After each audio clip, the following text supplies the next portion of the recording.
Mr. Flores? Sorry, do I have your name correct? Yes. Okay, please. I'm in favor of passing Intro 214A. I think from every testimony that I've heard today, everyone who's testified today, it seems to be an issue of vulnerability. And almost anyone can be vulnerable to this situation. Ironically, I worked for a customer service.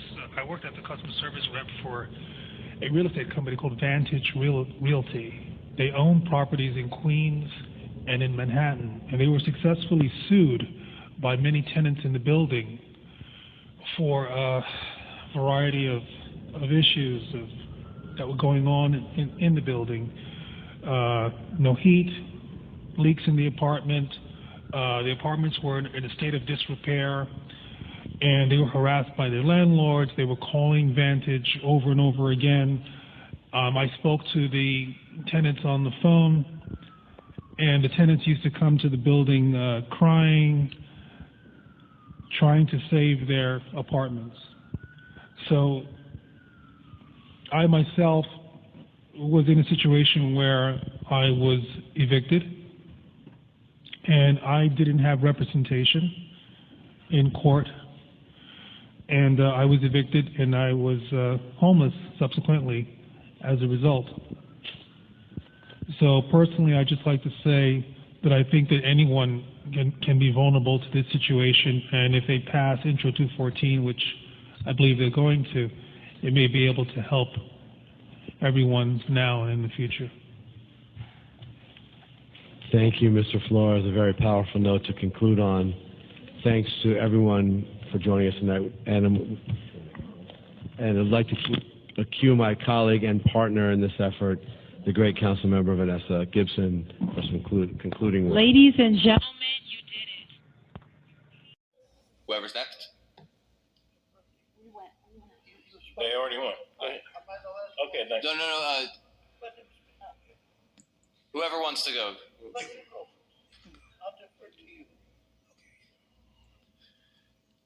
Ms. Rothier just left. Ms. Rothier said in a recent interview that one of the primary reasons for homelessness among single males from a rehabilitation facility, a prison, or a mental hospital is because hospital workers or city case workers don't discharge former hospitalized or inmates without a safe discharge plan, and as a result, many people become homeless. I hope that sounded clear. Well, that's what happened to me. I was literally thrown into the street. I was evicted and thrown into the street with nowhere to go. I went to the Coalition for the Homeless for help, and I was told, we can't help you because you have an unemployment check and you get too much money from the state. We can't do anything for you. After that, I went to 30th Street. I was told, you can't come here because you don't have a substance abuse problem, sir. I said, no, I don't have a substance abuse problem. We can't help you. Everywhere I went, every agency I've been to, no one helped me. I've made repeated calls to, what is it, the DHS? Is that what it's called? I got no help. They said, they literally said, we can't help you, sir. I called the Legal Aid Society. They said, we can't help you. So to make a long story short, I haven't gotten any help. And I've been homeless for 4 years and a month. As far as criminalization of the homeless is concerned, I hope I can say this on camera, but I think the NYPD are pathological liars because I've seen what they do. I've been a victim of what they do. I've seen the arbitrary behavior that they conduct themselves with, and they were sitting here with you and you were questioning them, and they were giving you answers and saying, this is what we've done, these are the numbers, etc. But I've seen where they blatantly disrespect homeless people, including myself. and then it becomes a contentious situation because if I say something or if I get upset or if I feel like I'm not being treated lawfully, I can get arrested or something could happen to me. They could say he's deranged. He doesn't know what he's talking about. He's on the street, etc. So it becomes a contentious situation. And then if you keep your mouth shut, then you won't get any help either. So the point I'm making is that if this kind of divisiveness continues to go on, how can anyone expect anything to get any better? That's between the police, even what I listened to here today, what I see on the street with civilians. There's divisiveness that's going on, and unless the people want to actually really deal with that, which I know this is about, nothing's going to get any better. And that's what's really alarming to me. If that divisiveness doesn't come together, it's only going to get worse. The numbers are only going to continue to grow. There's young kids right now who, as you said, live in shelters, and what's going to happen to them when they get older? That next group of people who unfortunately are going to find themselves in this kind of situation.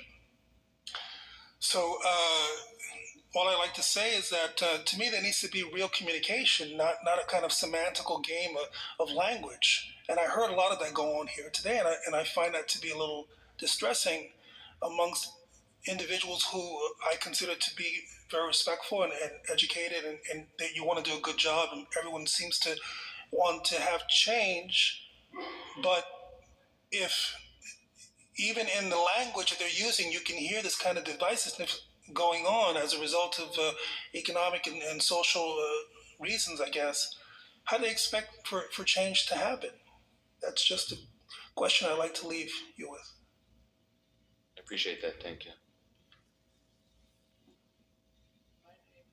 If you can make sure the red light is on. Oh. And with that, this hearing is adjourned.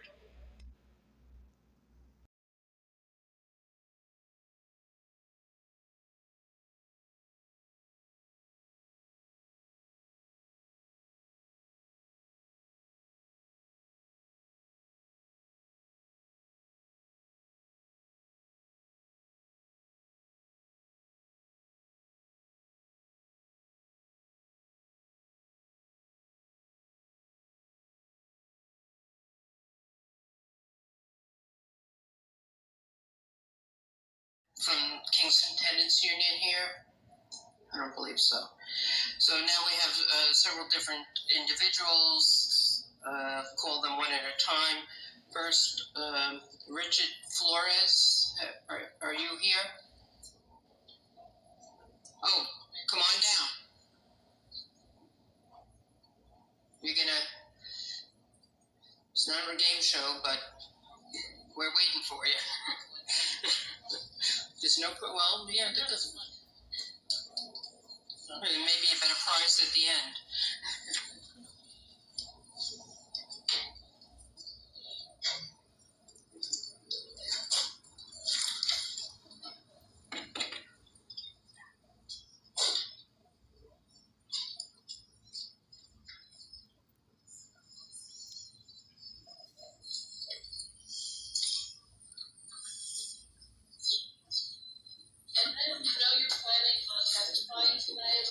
If you wouldn't mind moving towards the front so when we call you, you don't have to come from all the way in the back. Thank you. Yeah, so just as Mr. Flores is settling in, the next person is, I'm sorry if I don't get your name pronounced correctly, Zoran Kwame Mamdani, and then Boris Santos, and is Karim Walker here if you are the final individual. You get 3 minutes, but we don't need. So begin when Mr. Flores.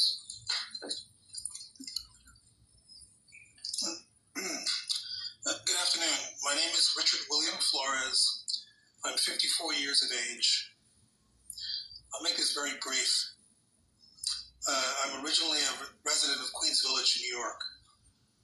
I've been homeless twice in 13 years. first in 2009, then from 2015 until now. I've sought assistance from several agencies in New York that are supposed to help individuals who are looking for or assistance for a place to live, including a DHS, Coalition for the Homeless. And I was denied because I received Social Security disability insurance.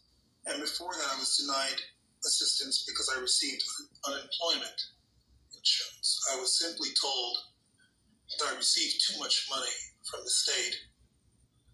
And to my understanding, they were supposed to provide some sort of assistance other than sending me to a city shelter. I'd like to stray away from this for a moment and just pose a question to you, and which you've probably dealt with before. I think there are probably many individuals like me who unfortunately didn't know how the law works in reference to how someone can become evicted and what you can do to stop from being evicted. In the times that I was evicted, I didn't have legal counsel. So when I went to court, I naively did whatever the judge told me to do, which was if you can't pay, you have to vacate the premises. None will give you a length of stay, or will look at your situation, or what they do with people who sign a lease. And I apologize if I sound naive, but I actually was that naive. So what I'm asking here is I would implore you to build more affordable housing units in New York City, and more affordable housing units are needed to help the state's most vulnerable populations, and requires a continued investment in services to function as needed. I think if there's a real problem with agency in our country, throwing people out into the street is not a solution in New York or anywhere in our country. And affordable housing is but one of the necessities of life that's needed to be addressed in America. I think the other thing that needs to be addressed is equality, whether it's education or whether it's your place of employment. And those two factors often lead to individuals becoming homeless. I don't have the knowledge to speak to you in terms of dollars and cents. I can only really speak to you from my own personal position. And I would imagine that everyone here would translate that into what that means in terms of dollars and cents, and how that money is allocated to help individuals. That's all I'd like to say. So, on behalf of all the members, we thank you for being here. It's helpful for people to see the face behind some of the work that we're trying to accomplish for a homeless population and others who need affordable housing. Thank you for being here. Thank you. Thank you very much. So next we have Zoran Kwame Mandani.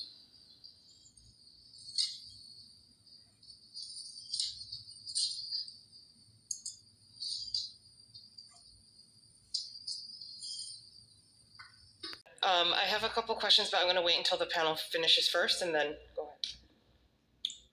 Richard, you may begin when ready.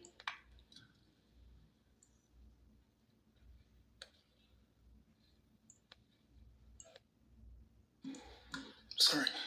I'm currently homeless, and I'm residing at the BRC shelter on 47th Street. I've been a resident there since October 21st of 2021. Before I became a resident there, the volunteers used to come to speak to me on the subway. I didn't know about the BRC. I didn't know about the Manhattan Consortium. I didn't know that these agencies existed.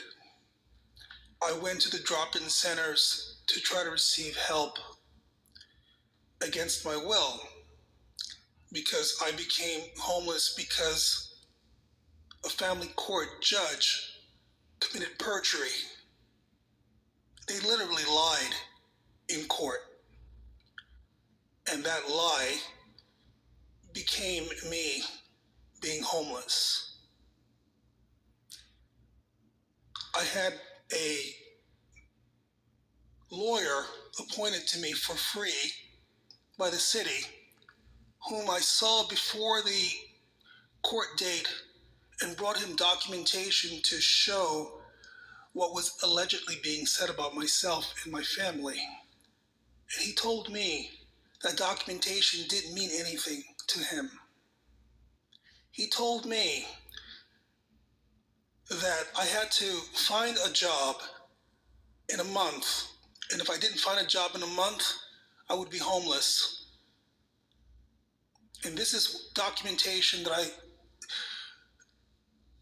had from the hospital, being hospitalized several times, documentation showing what had happened in the home, documentation showing what had happened with the police. And he literally told me that it didn't matter.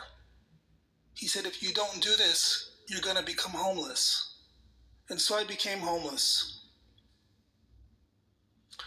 When the volunteers saw me in the street, I became aware of the fact that they weren't just looking at me as being a statistic. They were looking at me as someone whom would become a victim to the legislation in this country. And I said to myself, wow, what am I supposed to do now? I went to court, I had a lawyer, perjury was committed in court, and now I'm a homeless person. I've worked in the financial industry in this city. I've worked for Chase Bank, I've worked for Toronto Dominion, I've worked for many, many banks. I know it's kind of long. And what I'm trying to surmise is what I think is not being addressed here by the mayor's policies is that how could he dare treat an American citizen like that? How could legislation be passed like that? It's a question that I think about every single day. Now, you talked about services. You talked about people being taken away from the streets. Everyone's talked about the work that they've done here for people, the work that they do every day. What's amazingly dismaying to me is that the BRC is a phony agency. They abuse people there. They routinely use racist comments, discriminatory practices. I emailed the mayor. They called me back. I emailed the governor. They sent 2 detectives to the BRC shelter who gave a false interview with me about my complaints about what had gone on there. And the detectives called me back and said, sir, we don't have any evidence of the allegations that you made. And I said to them, sir, if what I'm saying didn't happen, why would I text you? Now, this is being done under the banner of mental illness, schizophrenia, paranoia. And to be perfectly honest with you, it's a trick. And it's something that's being done on purpose to incarcerate people, to make people sick and kill people. The mayor and the governor are well aware of this issue. And I guess lastly, what I'd like to say is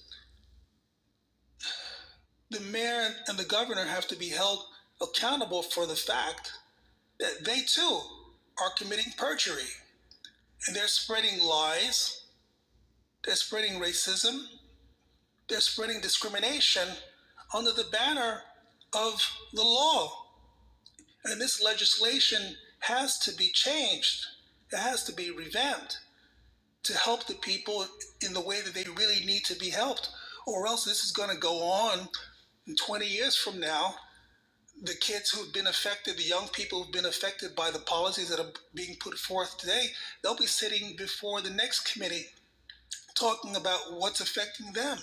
And this is just going to go on and on and on, despite the efforts of all the people trying to make things better, despite the efforts of your committee trying to make things better. The governor, the mayor, it's almost as if it's almost absurd, like it doesn't really matter. And they're saying that it matters, but yet it doesn't really matter. They're putting these policies forward without a true conviction, without a true plan. I could sit with the mayor. I love listening to the people here. Every single day, I would love to sit with him. And if he asked me, Richard, do you have any solutions? I could provide solutions. I'll say, sir, I'm the one that's living at the shelter, not you. Right? He went to the shelter the other day to spend time with the migrants there, and he said the conditions were deplorable. He said the conditions were awful, etc. I thought a lot of it was a political show, to be quite honest with you, because he's been mayor for quite some time. Governor Hochul has been here for quite some time, and the first thing you will look for them is for them to be perfectly honest and factual about what's going on, and not play a semantical game or a political game about what's going on. They should just simply tell the truth, and therefore, when the budget proposals are made, that money is supposed to be used to actually help the people. I testified to the New York Senate in 2020, to the entire Senate, and the budget proposal was being passed back then as well. I told them my personal story. I told them what I thought about what they were doing. I told them about what their policies were doing. When we returned back to New York with the agency, the group that I was with, guess where I was? Out on the street. And I've been on the street, I was on the street for 7 years in bone-chilling weather, cold blue weather, denied shelter at Bellevue, denied shelter at the drop-in centers. 7 years. And that's a very traumatizing thing. For them to turn around and say, okay, now we're going to provide you services, it's almost adding insult to injury. You know, it's really absurd. So the reason why I wanted to testify today is because perhaps it might help yourself and help the mayor and help the governor try to think about what strategies are going to be used that would be useful. Hearing it from someone who's actually living it every single day. You know, and it's I have to say, it's one of the hardest things I've ever had to deal with in my entire life. And if these testimonials are taken seriously, then I think everyone here would hope to see some change, and not just talking about it, but doing something about it. I think it's high time that they do something about it if they want actual change to happen. If he was sitting here right now, I could sit with him and tell him exactly what's going on there. And they're supposed to say, okay, this is what we're going to do now. This is what we're going to change because we want these people's lives to be better. It's not just housing. As everyone has said, it's a comprehensive strategy that needs to be used and maintained. And so far that hasn't happened. I would love to be able to speak to the mayor and speak to the governor in person and have the kind of conversation that we're having right now. That's it. Thank you, Richard. And I'd like to have, well, on a separate note, I'd like to talk to you separately about your situation, but it just seems like also there's a opportunity here as well, because there are so many great community partners that hopefully we'll be able to connect you with that are right here in this room, not to put you on the spot, but you know, so to really get down to the root of it and to see, I mean, I know it's just one example, but your case I think highlights a lot of the issues that we need to work on and dissect. And so I just want to thank you so much for being here and taking the time to just testify and for waiting until now to share your story. So I really appreciate that. And I just want to say thank you. And then just to the other folks who are on the panel, something that you had brought up, Jason, was, and this is a question for anyone actually, but one of the feedbacks that we would hear all the time from Thrive, the previous version, was the mental health first aid training was one of the things that did seem to work well. And I know that for us also, when I was at my CBO, we actually reached out to our faith-based leaders in a lot of the immigrant communities that were first gen that typically would, me growing up in the church, right? They would typically say things like, oh, you just have to pray harder or pray it away, right? And I was actually, to my surprise, pleasantly surprised because they were almost like craving and hungering for that type of training, because I think they knew and understood and realized that there is a difference, for example, between spiritual and mental health issues. And I think, not just the faith-based communities, but other communities, like you're saying, in your community garden and other folks that are around, is that, and we actually offered it and translated it ourselves because there was no one to translate it for us. And so we did this whole train the trainer model. And I'm just wondering if that is an effective type of training that you think we should also implement, not just within the city agencies and amongst the staff, for example, but also something that can be offered to any community member that's interested in it. So just wanted to get your thoughts on that real quick.